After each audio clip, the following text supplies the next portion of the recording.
దొరసాని 4వ భాగం. 3వ భాగంలో జానకిని బాస్ ఇంటికి డిన్నర్కి తీసుకుని వెళ్తాడు విహారీ. వాళ్ళు జానకిని చూసి చాలా మెచ్చుకుంటారు. విహారీకి ప్రమోషన్తో పాటు కారు కూడా ఇస్తారు. కాంతమ్మ అనే పని మనిషిని కూడా పంపిస్తారు. మళ్ళీ అంతలోనే మ్యారేజ్ రిసెప్షన్ పార్టీ ఇవ్వాల్సి వచ్చినందుకు విహారీ బాధపడతాడు. మూడీగా మారిపోతాడు. కళ్యాణిని ఎలా పెళ్లి చేసుకోవాలని మదన పడుతుంటాడు. కథ కొనసాగుతుంది. అలా పెరుగుతూ పోతూ ఉన్న నిశ్శబ్దంలో జానకి అసహనంగా కదిలింది. భద్రప్ప ఏడి అడిగింది ఏదో ఒకటి మాట్లాడడానికి. అతను బయట కేఫ్లో కూర్చుని కాఫీ తాగుతున్నాడని ఆమెకు తెలుసు. లోపలికి రమ్మంటే వచ్చాడు. కానీ అక్కడ ఎవరూ లేకపోవడంతో మొహమాటంగా చూసి వాళ్ళిద్దరిని వదిలి బయటికి వెళ్ళిపోయాడు. బయట ఉన్నాడు విహారీ చెప్పి ఊరుకున్నాడు. ఇందాకటికన్నా ఇంకాస్త మొహం చిట్లించి ఎటో చూస్తున్నాడు. జానకి తన చుట్టూ హాలు చూస్తూ కూర్చుంది. మరో 5 నిమిషాలు ఆగి విహారీ ఆమె వైపు తిరిగి అడిగాడు, ఇప్పుడు విడాకులు కావాలంటే ఎలాగా? జానకి నొసలు చిట్లించి ఆలోచించింది. మనిద్దరం ఇన్కంపాటబుల్ అని ప్రూవ్ చేస్తే ఇస్తారేమో, నాకు సరిగ్గా తెలీదు చెప్పింది. కారణాలేం చూపించక్కర్లేదా? అక్కర్లేదనుకుంటాను. ఎన్ని రోజులు పడుతుంది? ఏమో మరి నాకు తెలీదు. విహారీ క్షణం సందేహించి చెప్పాడు. జానకి, నేను కళ్యాణిని పెళ్లి చేసుకోవాలి. ఆమెను నేను ప్రాణంగా ప్రేమించాను తెలుసా? నీకది చెప్పినా అర్థం కాదు. దానికి జానకి మాట్లాడలేదు. కాసేపటి తర్వాత అతనే మళ్ళీ చెప్పాడు, నేను నిన్నెందుకు పెళ్లి చేసుకున్నానో తెలుసా? జానకి ఒక్క క్షణం ఆలోచించింది. నెమ్మదిగా చెప్పింది, మీరిద్దరూ ఎందుకో కొట్లాడుకున్నారని అమ్మ వాళ్ళు చెప్పారా? చెప్పే ఉంటారు. విహారీ కొద్దిసేపు తటపటాయించి అడిగాడు, దేని గురించి పోట్లాడుకున్నామో ఏమైనా చెప్పారా? లేదు. అతను ఇంకా రెస్ట్లెస్గా కదులుతూ నర్వస్గా జానకి వంక చూశాడు. అదంతా కాంప్లికేటెడ్ స్టోరీ. ఇంతలో హాల్ డోర్వే నుండి ఫ్రిల్గా ఓ కంఠం ఆనందంగా అరవడం వినిపించింది. జానకి విహారీ అటు చూశారు. మొదటి గెస్ట్లను చూస్తూ జానకి లేచి నిలబడుతుంటే ఆమెతో పాటు విహారీ తను కూడా లేచి నిలబడుతూ గొంతు తగ్గించి జానకిని డెస్పరేట్గా అడిగాడు, ఆ విషయం నీకెప్పుడైనా చెప్తాను, వింటావా? వింటాను. Thank you very much. Hi, that is something. Dad ఇటు చూడండి. Vihari wife really beauty. పొడుగ్గా తీగలా ఉండి పోనీటైల్ ప్యాంట్ షర్ట్లో ఓ 13 ఏళ్ల ఆడపిల్ల తన అమ్మా నాన్నలను జానకి విహారీ ఉన్న వైపుకు లాక్కొస్తుంది. వాళ్ళు విహారీని జానకిని చూస్తూ నవ్వుతూ వస్తున్నారు. విహారీ ఆ వస్తున్న ఆమె కట్టుకున్న పట్టుచీర చూసి జానకిని అడిగాడు, నువ్వు పట్టుచీర ఎందుకు కట్టుకోలేదు ఇవాళ? జానకి విహారీ వంక ఒకసారి చూసి మాట్లాడకుండా ఊరుకుంది. మొన్న మా బాస్ ఇంటికి వెళ్ళినప్పుడు కట్టుకున్నావని అరిచానని ఇవాళ కట్టుకోలేదా అడిగాడు. జానకి ఏం మాట్లాడలేదు. అయినా ఈ చీర కూడా బాగుంది, కళ్ళకు హాయిగా ఉంది. ఆమె కట్టుకున్న బ్లూ కలర్ ఫ్యాన్సీ చీర చూస్తూ చెప్పాడు. థ్యాంక్స్. హాయ్. ఆసరికి ఆ పిల్ల దగ్గరకు వచ్చేసింది. ఏంటి ఆ గుసగుసలు? బేబీ, ఆ పిల్ల డాడీ వారిస్తున్నట్టు పిలిచాడు. నన్ను ముందు పరిచయం చేయండి. ఆమె జానకిని చూస్తూ విహారీని అడిగింది. ఈమె నా భార్య జానకి. ఆ సాయంత్రం అయిపోయేలాగా ఎంతమందికి ఆమెను అలా పరిచయం చేశాడో లెక్క మర్చిపోయాడు. జానకి, ఈయన కోటేశ్వరరావు గారు, మా ఈఈ లక్ష్మి గారు అంటూ ఆ అమ్మాయి అమ్మా నాన్నలను పరిచయం చేసి వాళ్ళిద్దరి ఓన్లీ డాటర్ చెప్పాడు. పేరు సీతాలు. నవ్వుతూ చేయి ముందుకు చాచబోయిన అమ్మాయి ఆ పేరు విని మొహం చిట్లించింది. సీతాలు కాదు, శీతల్. విహారీ వంక కోపంగా చూస్తూ జానకికి చెప్పింది. జానకి అమాయకంగా చూసింది. అదే కదా చెప్పాను అంది. లక్ష్మి ముసిముసిగా, కోటేశ్వరరావు గట్టిగా నవ్వడంతో ఆ అమ్మాయి అలిగింది. లక్ష్మి జానకికి ప్రజెంట్ అందించింది. Wish you both A happy married life. Vihari ఉన్నాడా? అప్పటికింకా పొద్దున 7:30 కాలేదు. జానకి కాంతమ్మ పెరట్లో నీళ్లు పడుతున్నారు. జానకిని వదిలి కాంతమ్మ ఇంట్లోకి వెళ్ళింది. ఉన్నాడమ్మా, ఎక్కడికో వెళ్ళడానికి తయారవుతూ ఉన్నాడు. కాంతమ్మ చెప్పడం జానకికి వినిపించింది. మీరెవరమ్మా? ఆమె అడుగుతోంది. జానకి చివరి బిందె తీసుకొని లోనికొస్తుంటే కాంతమ్మను తప్పించుకొని కళ్యాణి హాల్లోంచి 2 మెట్లు ఒక్కసారి ఎక్కుతూ కనిపించింది. ఎవరని అడిగినా చెప్పకుండా విసురుగా పైకి వెళ్తున్న కళ్యాణిని మెట్ల కిందే నిలబడి తలెత్తి చూస్తోంది కాంతమ్మ. జానకి లోపలికి రావడం చూసి ఆమె వెనకాలే వంటింట్లోకి నడిచింది. నిన్న మీ ఆఫీస్ వాళ్లకు రిసెప్షన్ పార్టీ ఇచ్చావటగా? పైనుండి కళ్యాణి గొంతు వినిపిస్తోంది. అవును, విహారీ చెప్తున్నాడు. How dare you acknowledge that. Kalyani గొంతు వణుకుతోంది. ప్లీజ్ కళ్యాణి, నేను చెప్పే ఒక్క మాట విను. విహారీ ఆమెను అనునయిస్తూ చెప్తున్నాడు. ఏం చెప్తావు నువ్వు నాకు? ఏమని చెప్పి నువ్వు చేసింది కరెక్ట్ అని నమ్మిస్తావు నన్ను? Kalyani please don't be hysterical. నా మాట విను. బయటకెళ్ళి మాట్లాడుకుందాం. ఏముంది మాట్లాడుకునేందుకు? మొన్న మీ ఆఫీసర్ ఇంట్లో డిన్నర్కు తీసుకెళ్ళావా లేదా? తీసుకెళ్ళాను. నీకు ఆ రోజే చెప్పాను. నిన్న సిగ్గు లేకుండా ఆమె నీ భార్య అని అందరి ముందు ఒప్పుకున్నావా లేదా? అవును, అన్నీ నీకు చెప్పాను. ఏమిటి చెప్పావు? ఫస్ట్ నువ్వు పెళ్లి చేసుకున్నావు, అప్పుడు స్టోరీ చెప్పావు. ఇప్పుడు? కళ్యాణి చెప్పు ఇప్పుడు. కళ్యాణి నువ్వు ఏడవకు. నేను ఏడవటంలా. విహారీ కళ్యాణి చేపట్టుకొని ఆమెను బలవంతంగా కిందకి తీసుకొస్తున్నాడు. నన్ను చెప్పని కళ్యాణి, నేను చెప్పేది ముందు విను. నీకు నువ్వే ఏదేదో ఊహించుకోకు. నేనేం వినను. ఆమె చేయి లాగేసుకుంటూ ఇంకో పిడికిలితో కళ్ళు అదే పనిగా రుద్దుకుంటూ వెక్కిళ్ళు పెట్టుకుంటోంది. ఏడవకు ప్లీజ్ ఏడవకు. విహారీ ఆమెను తీసుకుని వెళ్ళిపోయాడు. పని మానేసి వాళ్ళు వెళ్ళిపోయేదాకా వంటింటి గుమ్మంలో నిలబడి కళ్ళార్పకుండా చూసి వాళ్ళు కనుమరుగు కాగానే వెనక్కు తిరిగింది కాంతమ్మ. జానకి ఏమైనా కామెంట్ చేస్తుందేమోనని చూసింది. కానీ జానకి ఏమనకపోయేసరికి కూరల బుట్ట తీసి జానకి ఎదురుగా టేబుల్ మీద పెట్టింది. జానకి అందులో నుండి కావలసినవి తీస్తుంటే ఇక ఉత్సాహం ఆపుకోలేక అడిగింది కాంతమ్మ. ఎవరమ్మా ఆయమ్మ?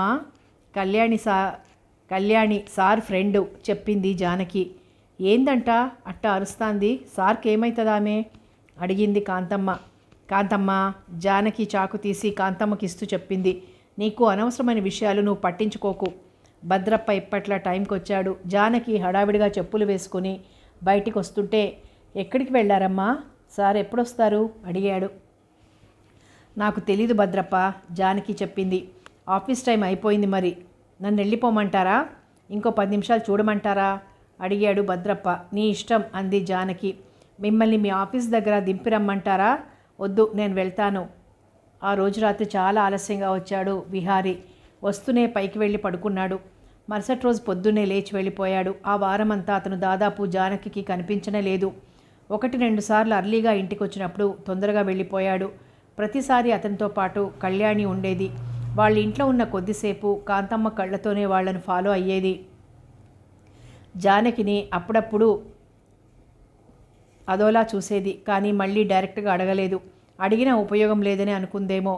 ఒక్కొక్కసారి మరీ స్పైలాగా బిహేవ్ చేసేది. వాళ్లను జానకిని పైమేడని మార్చి చూసేది.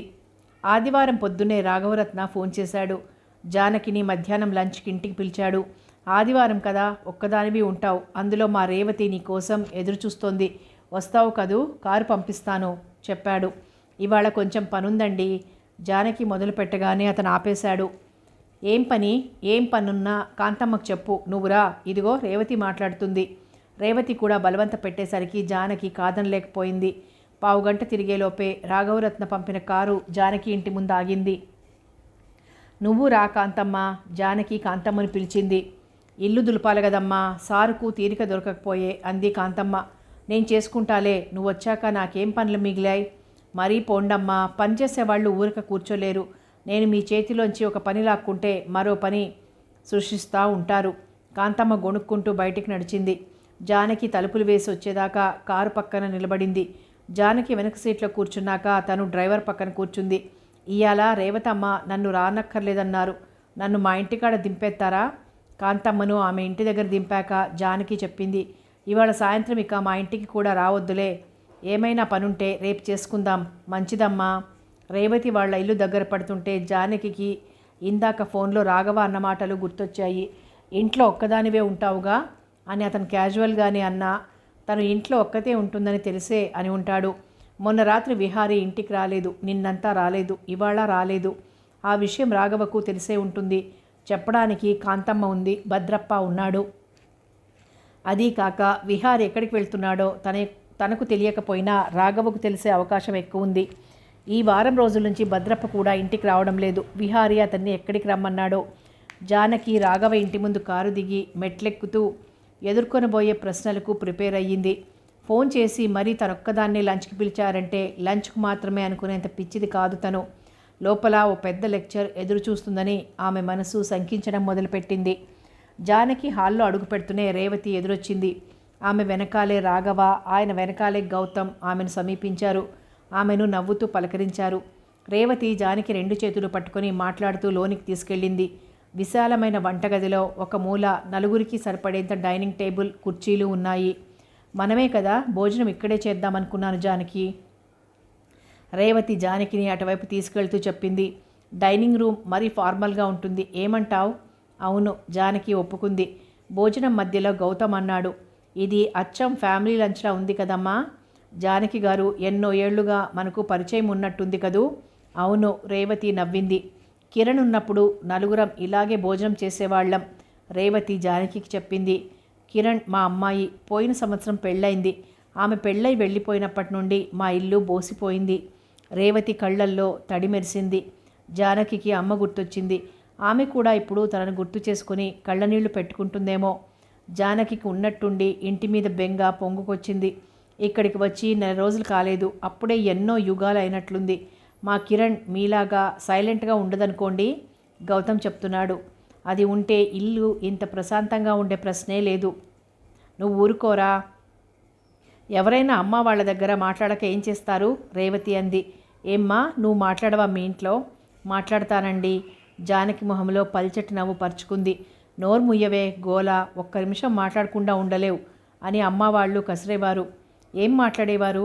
గౌతమ్ అడిగాడు. ఏవైనా అంటే ఏవి? మా దగ్గర మాట్లాడకూడదా మీరు? కొత్త కదా, అలవాటవుతే మాట్లాడుతుంది, రేవతి అంది. రాఘవ నవ్వాడు. 4 రోజులు ఆగి చూడు, మనం ఆగమన్నా ఆగదు. ఇంకా చెప్పమ్మా, మీ ఇంట్లో ఎవరెవరుంటారు? రేవతి అడిగింది. జానకి ఇంటి విషయాలు, కిరణ్ అత్తగారి ముచ్చట్లతో వాళ్ళు భోజనం ముగించారు. తర్వాత లివింగ్ రూమ్లో సెటిల్ అయ్యి మాటలు కంటిన్యూ చేశారు. తాంబూలం వేసుకుంటావా అమ్మా? రేవతి రాఘవకు తాంబూలం అందిస్తూ జానకిని అడిగింది. జానకి కావాలంది. ఇవాళ పండగలా ఉంది కదమ్మా, గౌతమ్ అడిగాడు. అన్నట్టు మీ ఆయన ఎక్కడికి వెళ్ళాడు? రాఘవ అడిగాడు. విని జానకి రేవతి అందిస్తున్న తాంబూలం అందుకుంది. తెలీదండి చెప్పింది. ఎట్లా తెలుస్తుంది? చెప్పిపోయాడు గనకనా? నువ్వైనా అడిగావా? అడిగుండవు. పోనీ ఎవరితో వెళ్ళాడో అదైనా తెలుసా? జానకి రాఘవ వంక చూసింది. నేను చెప్తాను, కళ్యాణితో. కళ్యాణి ఎవరో నీకు తెలుసా? తెలుసు, జానకి చెప్పింది. That is something. తెలియకపోయే అవకాశం ఏది? అది అందరికీ తెలిసిన రహస్యమాయే. రేవతి, గౌతమ్ ఏం మాట్లాడలేదు. ఇంట్లో నిన్ను పెట్టుకొని ఎవరితోనో తిరుగుతుంటే ఏంటని అడగవా? రాఘవ అడిగాడు. నాకు అవసరం లేదు, జానకి మనసులో అనుకొని ఊరుకుంది. చూడమ్మా, రాఘవ జానకి వంక చూస్తూ చెప్పాడు. మీ ఆయన గురించి నువ్వేమైనా చెప్తే నేను కోపం తెచ్చుకొని అతని ప్రమోషన్లు ఆపేస్తానని అనుకోవద్దు. ఆ వంకతో అతన్ని బెదిరిస్తానంతే. విహారీ పని మీద నీకెలాంటి కంప్లైంట్స్ లేవు, కానీ ఒక మనిషి మోరల్స్, అతని బిహేవియర్, యాటిట్యూడ్, అతను చేసే ఉద్యోగం పైన రిఫ్లెక్ట్ అవుతాయి. నీకు ఇంకో విషయం కూడా చెప్తాను. నాకు మొదటి నుంచి ఆ కళ్యాణి పైన మంచి ఇంప్రెషన్ లేదు. ఎందుకని అడిగేవు? అతడిని ఒక్కడిని ఒక మూలకు లాక్కెళ్ళి గుసగుసలు మాట్లాడడం, ప్రపంచంలో ఇంకెవరూ లేనట్లు అతన్నే కళ్ళప్పగించి చూడడం, అతను ఏది మాట్లాడినా నవ్వడం. నాకేంటి, చూసేవాళ్ళెవరికైనా చిరాకు అనిపిస్తాయి. పోనీ ఆ విషయం వదిలేద్దాం, నీ సంగతి చెప్పు. అతని ప్రవర్తన చూస్తుంటే నీకెలా ఉంది? ఈ సంగతి చెప్పు. అతను నిన్నెలా చూస్తున్నాడు? నీకు చెప్పాలని కూడా అనుకోకుండా ఆమెతో 3 రోజులు దేశం మీద తిరగడానికి తీసుకెళ్లాడంటే ఏమనుకోవాలి? ఆ విషయమైనా తెలుసా నీకు? విహారీ నిన్న ఇవాళ కళ్యాణ్ ఇంట్లో ఉన్నాడనుకుంది జానకి. కాదన్నమాట. కొలిగ్ని కారడిగి 4 రోజులు సెలవు పెట్టి పోయాడు. అతను జానకిని చూశాడు. నువ్వేం పట్టించుకున్నట్టు లేదు. అతను నీ పట్ల అలక్ష్యంగా ప్రవర్తిస్తున్నా నువ్వు పెద్దగా కేర్ చేయట్లేదు. అతనంటే నీకు లక్ష్యం లేదన్నమాట. జానకి సమాధానం చెప్పలేదు. ఒక మాట చెప్పు. ఆమె నిశ్శబ్దం చూసి రాఘవ అడిగాడు. అతను నీకు అవసరం లేదని చెప్పు. నేను రేవతిని వదిలేసి నిన్ను చేసుకుంటాను. జానకి కళ్ళెత్తి రాఘవను, రేవతిని చూసింది. రేవతి తనను చూసి నవ్వుతోంది. రాఘవ నవ్వకపోయినా కళ్ళు సాఫ్ట్గా ఉన్నాయి. చెప్పు జానకి, రాఘవ అడిగాడు. అతను ఇంకా ఏదో చెప్పబోతుంటే జానకి లేచింది. నేను వెళ్తానండి. 2 క్షణాలు ఆ గదిలో నిశ్శబ్దం అలుముకుంది. అప్పుడే అయిపోలేదు, అసలు ఇంకా మొదలే పెట్టలేదు. నీతో కొంచెం మాట్లాడేది ఉంది, రాఘవ అన్నాడు జానకికి తిరిగి కుర్చీ చూపిస్తూ. నేను వినను. రేవతి లేచి నిలబడింది. ఇంటికి వెళ్తావా జానకి అడిగింది. వినవన్నమాట, రాఘవ్ కూడా నిలబడుతూ అన్నాడు. నీ విషయాలు మాకు అవసరం లేదన్నమాట అర్థమైంది. కానీ ఇది అర్థం చేసుకో జానకి, విహారి మనసు ఇంకా మెచ్యూర్ కాలేదు. అతనికి ఏం కావాలో, ఏది మంచిదో తెలుసుకోలేక అందరి జీవితాలు హోప్లెస్ మెస్ చేస్తున్నాడు. నువ్వు ఈ మెస్లో ఇరుక్కోకు. నీకేం కావాలో కనీసం నువ్వైనా ఆలోచించుకుని ఎంత తొందరగా ఈ సిచ్యుయేషన్ బాగు చేస్తే అంత మంచిది. జానకి గారిని నేను ఇంట్లో దింపొస్తాను, గౌతమ్ ఆఫర్ చేశాడు. లంచ్ చాలా బాగుందండి, జానకి బయటకు వచ్చాక చెప్పింది. నన్ను పిలిచినందుకు థ్యాంక్స్. మళ్ళీ వస్తావు కదమ్మా? రేవతి కొద్దిగా ఇబ్బందిగా చూసి అడిగింది. కోపం తెచ్చుకోలేదు కదూ? లేదండి. రేవతి రాఘవ ఏమైనా మాట్లాడతాడేమోనని చూసింది, కానీ అతనేమనలేదు. జానకినే చూస్తున్నాడు. వెళ్ళొస్తానండి చెప్పి జానకి కారెక్కింది. ఇల్లు దాటి కొద్ది దూరం వచ్చాక గౌతమ్ అడిగాడు, మీ హస్బెండ్ మిమ్మల్ని అంత హడావిడిగా ఎందుకు పెళ్లి చేసుకున్నాడో మీకు తెలుసా? టైం ఉన్నప్పుడు చెప్తానన్నారు. గౌతమ్ క్షణంపాటు దృష్టి రోడ్డుపై నుంచి మరల్చి పక్కనే కూర్చున్న జానకిని చూశాడు. అతను చెప్పినప్పుడు అతని వర్షం చెప్తాడు. ఇదేం రహస్యం కాదు. విహారిని గురించి, కళ్యాణిని గురించి అందరికీ తెలిసిన విషయాలు. కావాలంటే నేను మీకు చెప్తాను.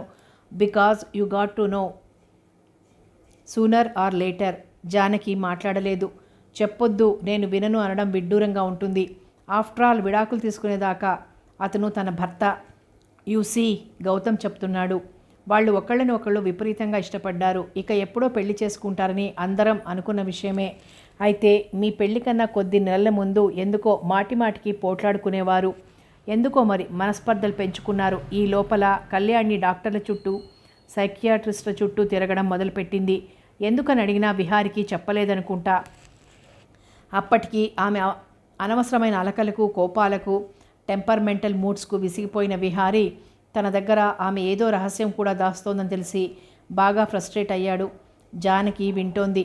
ఆ కోపంలో మిమ్మల్ని పెళ్లి చేసుకున్నాడు. ఇప్పుడు అనుమానాలు తీరిపోయి, మబ్బులు విడిపోయి ఇద్దరూ మళ్ళీ కలుసుకున్నారు. జానకి ఆ మాటలకు గౌతమ్ వంక చూసింది. అతను రోడ్డు వైపే చూస్తున్నాడు, కానీ అతని ముఖం సీరియస్గా ఉంది. వాళ్ళిద్దరూ మళ్ళీ కలుసుకుంటే ఈయనకి ఏమిటి బాధ? అనవసరంగా మధ్యలో మీరిరుక్కుపోయారు. ఓ అదా, జానకి అనుకుంది. ఇంతకీ ఆమె సమస్య ఏమిటో మీకు తెలుసా? అతను నవ్వాడు. సిల్లీ థింగ్, చెప్తే ఎవ్వరూ నమ్మరు. అట్లీస్ట్ నేను ఊహించలేదు. డెఫినెట్గా విహారి కూడా ఊహించలేదు. అతను ఒకసారి జానకి వంక చూసి చెప్పాడు, ఆమెది ఒక ఫన్నీ సిస్టమ్. కొన్ని ఫుడ్స్కి ఆమె అలర్జిక్. అవి తిన్నప్పుడు ఊరకనే కోపం తెచ్చుకొని అందరిపైన అరుస్తుంది. You believe it? జానకి నమ్ముతానన్నట్టు తలూపింది. తనకు పడనివి తిన్నప్పుడు ఇక ఆమె తనను తాను కంట్రోల్ చేసుకోలేదు. యూసీ, ఆ బ్లాక్ మూడ్స్కు తను తినేవాటికి సంబంధం ఉందని ఆమెకు తెలియలేదు. మామూలు డాక్టర్లు ఏం కారణం కనుక్కోలేకపోయేసరికి సైకియాట్రిస్టుల దగ్గరికి వెళ్ళింది. వాళ్ళు చివరకు తేల్చింది ఏంటంటే కొందరికి కొన్ని రకాల ఆహారాలు పడవు, కానీ కొందరికి అవి అక్యూట్ అలర్జీ కలిగిస్తాయి. రేర్ కేసెస్, కనుక్కోవడం చాలా పెద్ద process. To make the long story short, ఆమె కాఫీ, క్యాబేజీ, చాక్లెట్ లాంటివి తిన్నప్పుడు విపరీతంగా రియాక్ట్ అవుతుంది. ఈ విషయం నాకెలా తెలుసని అడగరా? చెప్పండి. ఆమె డాక్టర్, నా ఫ్రెండ్ లేండి. ఇంతకీ సైకియాట్రిస్టులకు ఇంకో పేరు చెప్పగలరా? మీరు చెప్పండి. Loose doctors. జానకి నవ్వింది.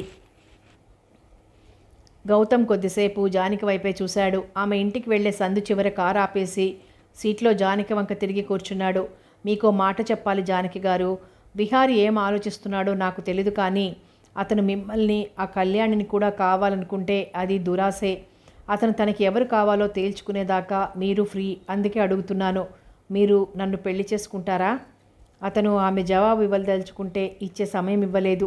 నేను MBA చేశాను, ఒక్కడనే కొడుకును. నాకు అభ్యంతరకరమైన అలవాట్లు లేవు. ఇంతకు ముందెప్పుడు ఎవ్వరిని ప్రేమించలేదు. ఇదే మొదటిసారి. చాలా మంచివాడని తెలిసిన వాళ్ళందరూ అంటారు. అంతో ఇంతో తెలివి కలవాడినని పేరు తెచ్చుకున్నాను. ఫ్యూచర్లో మా కంపెనీకి MD అయ్యే హోప్స్ ఉన్నాయి. అతను కారు స్టార్ట్ చేశాడు. అది నా సూట్ మీ ముందుంచాను. ఇప్పుడే అర్జెంటుగా ఏం చెప్పొద్దు, ఆలోచించుకుని చెప్పండి. కారు ఇంటి ముందు ఆగాక దిగింది. అతను మళ్ళీ ఏం మాట్లాడలేదు. జానకి కారు దిగి నిలబడ్డాక అతను దిగకుండానే తలెత్తి ఆమెనే చూస్తూ చెప్పాడు, జానకి గారు, మిమ్మల్ని చూడకముందు అతను ఎవరితో తిరిగినా మిమ్మల్ని చూశాకే కాదు, చేసుకున్నాక కూడా అతను ఇంకో అమ్మాయి గురించి ఆలోచించాడంటే అతనికి మీ భర్త అవ్వగలిగే అర్హత లేదు. అతను ఆమె కళ్ళల్లోకి చూసి తలదించుకొని స్టీరింగ్ పైన మునివేళ్లతో కొడుతూ చెప్పాడు, మీరు ఆలోచించుకోండి. కానీ అతను తలెత్తి జానకి ముఖంలోని భావాలను చదువుతూ చెప్పాడు, కాదని మాత్రం చెప్పకండి. అతను వెళ్ళిపోయాడు. జానకి వెనుదిరిగి ఇంట్లోకి నడిచింది. వ్యాక్యూమ్ డస్టింగ్ చేసింది. స్నానం చేసి ఒక్కదానికి వంట చేసుకొని 8 గంటలకల్లా తినేసి సోఫా ఎక్కి కూర్చుంది. ఓ పుస్తకం పట్టుకుంది, కానీ ఎంతోసేపు చదవలేదు. పుస్తకం పక్కన పెట్టేసి ఆఫీస్లో తను చేయవలసిన పనులు గుర్తుకు తెచ్చుకుంది. రేపు ఆఫీస్కి త్వరగా వెళ్ళాలి. రెడ్ హిల్స్లో ఓ multi storied departmental store owner ఇల్లు డెకరేట్ చేయడానికి తమ కంపెనీకి కాంట్రాక్ట్ వచ్చింది. తను ఇల్లు చూసొచ్చి 4 రోజులు కష్టపడి డిజైనింగ్ చేసింది. కానీ ఆయనకు ఉన్నట్టుండి కొంత యాంటిక్ ఫర్నిచర్, బ్రిక్ బ్రాక్ ఓ ఫ్రెండ్ నుండి లభించాయి. ఇప్పుడు మళ్ళీ రీడిజైనింగ్ చేయాలి. దీపావళి కల్లా ఇల్లు రెడీ అవ్వాలని అతను రిక్వెస్ట్ చేశాడు. జానకి కాళ్ళు సోఫా పైన పెట్టుకొని సెటిల్ అయింది. అది పెద్ద కష్టం కాదు. తను ఫర్నిచర్ అంతా చూసొచ్చింది. నోట్స్ రెడీగా ఉన్నాయి. అదంతా కంట్రోల్లోనే ఉంది. కానీ గౌతమ్ ఏంటది అలా మాట్లాడతాడు? అట్లీస్ట్ అతను పెళ్లి చేసుకుంటానని అడిగాడు. ఆయన నాన్న ఒకడు. హాస్యానికైనా ఒక హద్దు ఉండాలి. ఎంత విహారి పైన కోపమైతే మాత్రం పెళ్లి చేసుకుంటానని అనడమేనా? జానకి నొసలు ముడివేసింది. రేవతి గారు కూడా తనని కూతురులా చూసుకుంటున్నారు. ఇన్ని రకాల వాళ్ల ప్రేమకి ఎలా ప్రతిస్పందించాలో అర్థం కాకుండా ఉంది. ఎదుటి వాళ్ళు తనని ఇష్టపడుతున్నట్లు ఎన్నో రకాలుగా సూచించినా తన ఇష్టాన్ని ఎలా వ్యక్తపరచాలో తెలియక సగం తను ఎన్నోసార్లు మనసు చిన్నబుచ్చుకునేది. తన నేచర్ అర్థం చేసుకునే ఎవరైనా సరే వాళ్ళు తనను ఊరికే వదిలిపెట్టరెందుకు? ఎవరో ఎందుకు? అమ్మ వాళ్లే అర్థం చేసుకోలేదు. మనసు లేదని నిందలేశారు. ఎవరైనా తను ఇవ్వగలిగినంత వరకే తీసుకుని తన నుంచి ఎక్కువ ఎక్స్పెక్ట్ చేయకుండా ఉంటే మనసు తేలిగ్గా ఉంటుంది. ఇక ఇప్పుడు రాఘవ వాళ్ళని చూసినప్పుడల్లా భయపడాలి. నీకు తీసుకోవడమే కానీ ఇచ్చే గుణమే లేదు జానీ. విజయ్ అన్న మాటలు గుర్తొచ్చాయి. ఇంతకీ ఇప్పుడు విహారీ వాళ్ళు ఎక్కడున్నా కబుర్లు చెప్పుకుంటూ ఉండి ఉంటారు. లేకపోతే ఒకళ్ళనొకళ్ళు చూసుకుంటూ ఉండి ఉంటారు. పాపం వాళ్ళదొక ట్రాజడీ. వైజాగ్లో కడుతున్న హోటల్ తొందరగా పూర్తి అవుతే బాగుండు. 2 నెలల్లో ఇంటీరియర్ డెకరేషన్ స్టార్ట్ అవ్వొచ్చని చెప్పారు. చూస్తుంటే యుగాలు పట్టేటట్లుంది. జానకి ఫోన్ రిసీవర్ ఎత్తి డయల్ చేసింది. ఆ హోటల్ ఇలా కంప్లీట్ అయి ఇంటీరియర్ డిజైనింగ్కి తమ కంపెనీ చేతుల్లో పడడం ఆలస్యం. ఇక తనని ఇక్కడ ఆపడం ఎవ్వరికీ సాధ్యం కాదు. హలో అమ్మా, నేను. జానకి కంఠం ఉత్సాహంగా పలికింది. సోమవారం సాయంత్రం 5 అవుతుండగా చివరి గది స్కెచ్ పూర్తి అయింది. అది కూడా ఎక్కువ మార్పులు లేకుండానే అప్రూవ్ అయింది. దానికి కూడా కలర్స్ వేసేసరికి మరో 1.5 గంటల పట్టింది. మిగిలిన గదుల డ్రాయింగ్స్ కూడా గోడకి నీట్గా ఆనించి పెట్టి ఉన్నాయి. జానకి ఆఖరిది కూడా వాటి పక్కన ఆరడానికి పెట్టి కాళ్ళు చేతులు స్ట్రెస్ చేసింది. దూరంగా నిలబడి అన్ని డ్రాయింగ్స్ పరీక్షగా చూసింది. వెనుదిరిగి తన గదిలోంచి బయటకు వచ్చింది. సాయంత్రం 7 అవుతున్నా ఇంకా కొందరు కొలీగ్స్ పనిచేస్తూనే ఉన్నారు. ఆమె మరో 2 గదులు దాటి తన ఆఫీసర్ గది ముందుకొచ్చి నిల్చుని తలుపు తట్టింది. కమిన్ అన్న పిలుపు వినిపించి తలుపు మెల్లగా తోసి లోనికి వెళ్ళింది. ఆహా జానకి, నీకోసం ఎదురు చూస్తున్నాను. వెడల్పాటి డెస్క్ అవతల కూర్చుని ఏదో ఫైల్ చూస్తున్న కృష్ణకుమార్ ఆమెను చూడగానే ఫైల్ మూస్తూ పలకరింపుగా నవ్వాడు. అతనికి దాదాపు 40 ఏళ్ల వయసు ఉండొచ్చు. గిరిజాల జుత్తు. అతని తీక్షణమైన కళ్ళకి సౌమ్యమైన మాటలకు పొత్తు లేదనిపిస్తుంది జానకికి. ఒక చేయి చాచి ఎదురుగా ఉన్న కుర్చీలో కూర్చోమని సైగ చేస్తున్న అతని వేళ్లను చూస్తూ జానకి కుర్చీ జరుపుకొని కూర్చుంది. పెన్సిల్ పట్టుకుంటే చాలు అతని వేళ్లు పేపర్ పైన అద్భుతాలు సృష్టించగలవు. మామూలుగా ఎంత సౌమ్యంగా ఉంటాడో పని దగ్గర అంత కఠినంగా ఉంటాడు. రాత్రి పగలు కష్టపడి తాము డిజైన్ చేసి ఆయన ముందు పెట్టి ఎదురుగా నిల్చుంటే ఆయన కళ్ళు చిన్నవి చేసి పరీక్షగా చూసి ఒక చిన్న లోపం పట్టుకున్నా ఇక మళ్ళీ పని మొదటికొస్తుంది.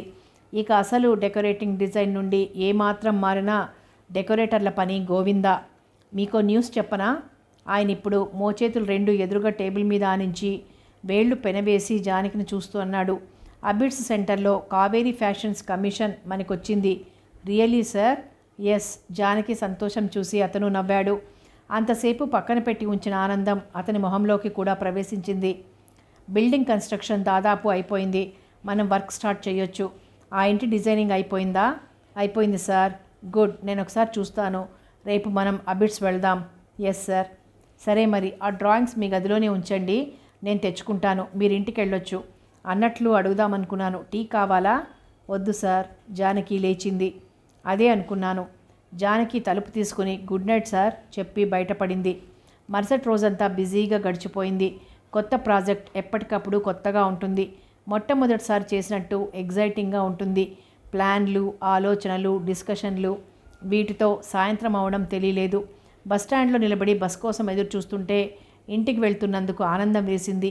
ఇంటికెళ్ళి స్నానం చేసి అన్నం తిని పడుకొని నిద్రపోతే రేపొద్దున దాకా లేచే పనిలేదు.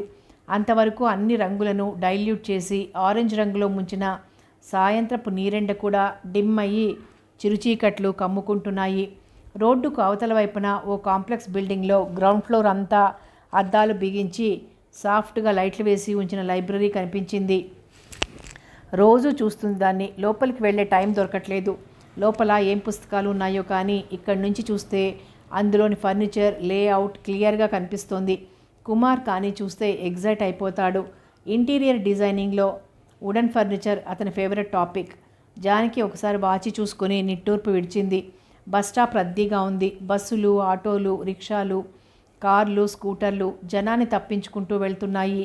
దూరం నుంచి వస్తున్న ఒక కారు జానకి దృష్టిని ఆకర్షించింది.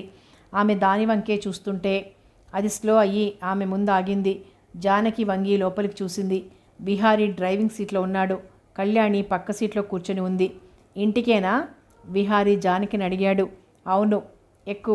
జానకి వెనక డోర్ తీసుకుని కూర్చోబోతూ విహారీ వంక చూసింది. అతని మొహం బాగా అలసిపోయి ఉంది. జుత్తు చిందరవందరగా రేగిపోయి ఉంది. అతని వాలకం చూస్తే ఇప్పుడో ఇంకాసేపట్లో నిద్రపోయేటట్టున్నాడు. నేను డ్రైవ్ చేయనా? జానకి అడిగింది. అతను గ్రేట్ఫుల్గా చూసి డ్రైవర్ సీట్ జానకికి వదిలి వెనక సీట్లో జారగిలబడి కళ్ళు మూసుకున్నాడు. కారు బస్టాండ్ దాటి సాయంత్రపు ట్రాఫిక్లో పడింది.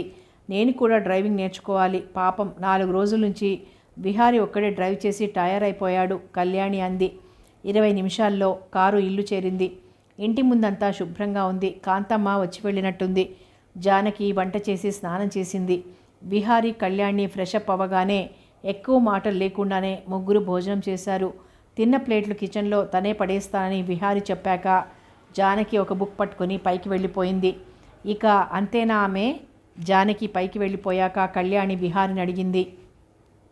నేనున్నాననే ఏం మాట్లాడలేదా? నువ్వొక్కడివి ఉన్నా అంతేనా? ఎవరున్నా అంతే. మనుషులు ఆన్ యావరేజ్లో ఓ 16,000 మాటలు మాట్లాడతారని ఎక్కడో చదివినట్టు గుర్తు. జానకి అందులో ఓ 10 మాట్లాడుతుందేమో. కళ్యాణి నవ్వింది. నిన్ను చూస్తుంటే ఆమెను ప్రేమిస్తున్నావేమోనని అనుమానంగా ఉంది.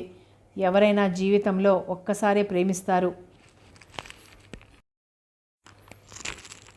నిన్న సాయంత్రం ఇస్త్రీ అబ్బాయి వచ్చాడు. డబ్బులు ఇవ్వాలంట. పొద్దున కాంతమ్మ డైనింగ్ టేబుల్ తుడుస్తూ చెప్పింది. ఎంతట? 2 ప్యాంట్ షర్ట్లకు 2 రూపాయలు, 4 చీరలకు 4 రూపాయలు, కాల్చిన చీరకు కూడా రూపాయి ఇవ్వాలటనా?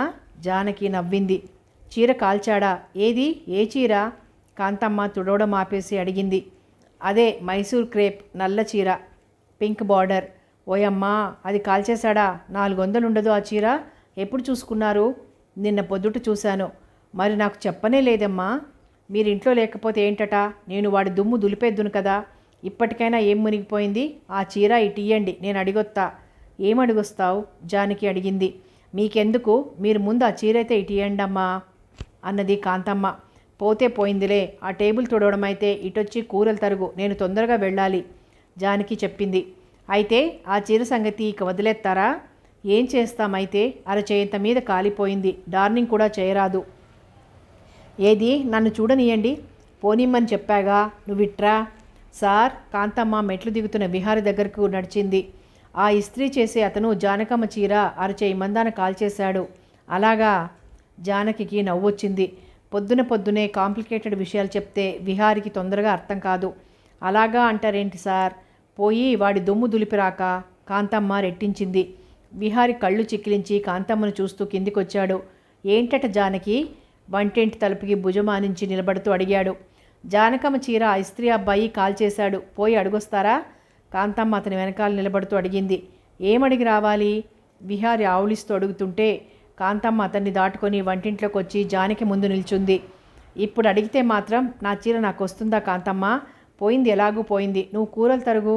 జానకి కాంతమ్మ ముందు కూరల బుట్ట జరిపి స్టవ్ దగ్గరకు నడిచింది. పోయిందని ఊరుకుంటామా? ఆ చీరకు డబ్బులు అడుగుదాం, కాంతమ్మ చెప్పింది. అన్ని డబ్బులు ఎక్కడి నుండి తెచ్చిస్తారు? పాపం. అయినా చీరలు ఎల్లకాలం ఉంటాయా? వస్తూ ఉంటాయి, పోతూ ఉంటాయి. జానకి కలిపిన కాఫీ విహారి చేతికిస్తూ అంది. ఇలాంటి పరిస్థితిలో మా అమ్మ ఏం చేసేదో. మరీ విడ్డూరమమ్మా. కాంతమ్మ కూరలు తరుగుతూ గొణుక్కుంది. ఓ పెద్దోళ్ళెవరో రాలే, ఓ సంసారం ఎలా చక్కబెట్టుకోవాలో సూయించలా. పెళ్లి చేస్త్రీ, మీ దారిని మిమ్మల్ని వదిలేస్త్రీ. చిన్నపిల్లలన్నా జాగన్నా ఉండాలా. మా అమ్మ వాళ్ళు వస్తామన్నారు, నేనే అవసరం లేదన్నాను. జానకి చెప్పింది. రమ్మని పిలవండి. మీరే సారు సారే, మీకేం తెలవదు. సారుకు అస్సలేం అర్థం కాదు. పెద్దోళ్ళు కలుగజేసుకోకపోతే ఇంకా ఈ సంసారం ఎట్టా నడిచేటట్టు? కథ కొనసాగుతుంది.